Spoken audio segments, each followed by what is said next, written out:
دی rejected king, paragraph number 43۔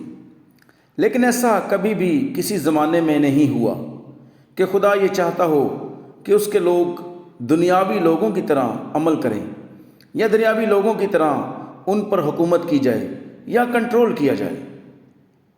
اور خدا کے لوگ ہمیشہ سے خاص لوگ، مختلف لوگ، بلائے ہوئے اور الگ کیے ہوئے لوگ ہیں، اور پوری طرح اپنے طریقوں میں اور اپنے اعمال میں مختلف ہیں، اور اپنے رہن سہن میں دنیاوی لوگوں سے الگ ہوتے ہیں۔